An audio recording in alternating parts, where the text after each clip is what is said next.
Hey everybody, Sam from SFM. Today we are talking about Shure Wireless Systems and their model numbers.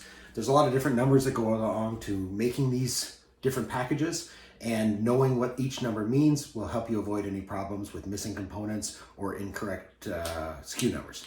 So let's talk about the basis of which all Shure model numbers, at least in the wireless family, are built around. And they're a common set of numbers that dictate whether something is a transmitter or receiver and what type that is. Now, this is by no means the end-all be-all of all model numbers that have ever happened, but these are going to be the most common that you're going to find in PGXD, GLXD, BLX, SLXD, QLXD, and ULXD.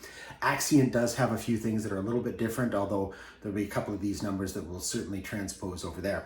If we talk about the numbering system, just basically, anytime you see a number 1, it'll be a body pack transmitter. 2 is a handheld transmitter.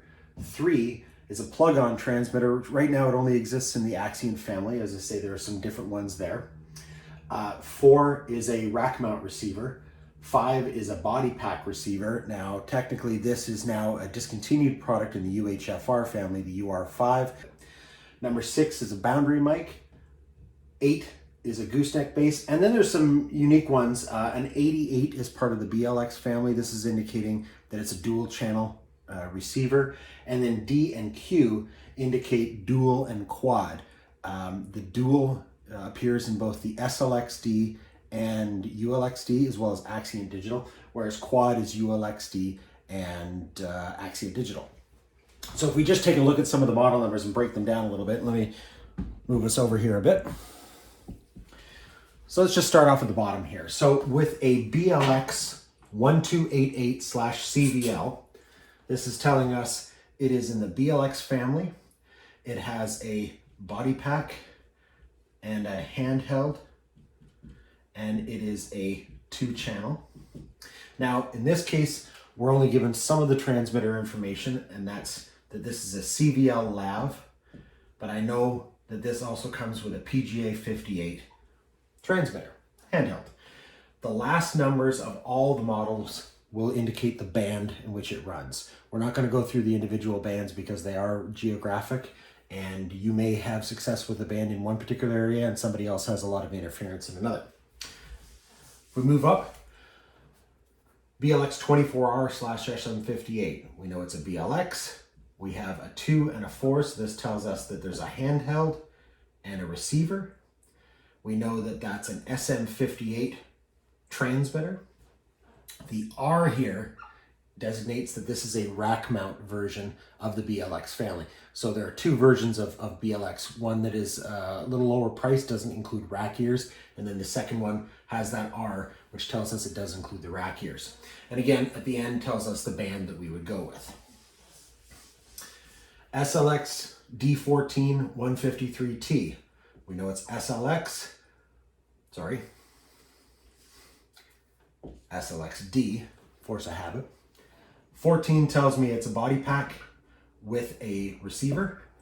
153T tells me I have an MX153T headset along with that. And then, of course, indicating our model number at the end. Some that are a little bit different and carried over from the original SLX family was a QLXD, so we know that's the series, a 1, a 2, and a 4. So we have a body pack, we have a handheld, and we have a receiver. The mic that is included with this is a WL185 lav. I know from knowing the package that the handheld transmitter included with that is an SM58. And then again, we've got our designation at the end, whether that's a G50 or an H50 or an X52 band.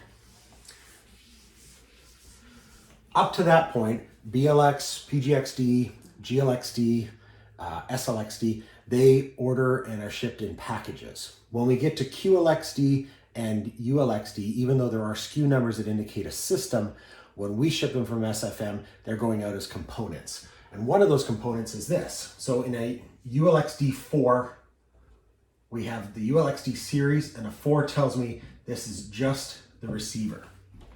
And this is kind of key to keep in mind, because in that QLXD family, as an example, if we have a QLXD 24/SM58-G50 as an example.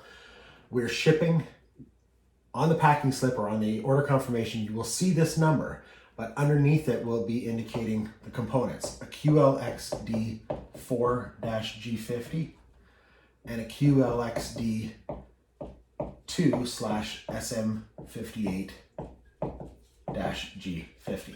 So these are the components that make up that package, but because everything's done individual components, when we get to QLXD and ULXD, that's how you're gonna see them ship. Oops, forgot a couple. Just quickly, the dual and the quad are an important part of the numbering system that you have to watch as well.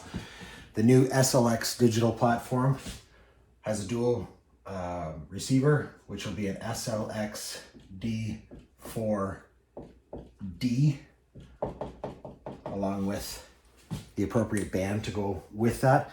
And then in both the ULXD and the Axient family, there will be dual and quad.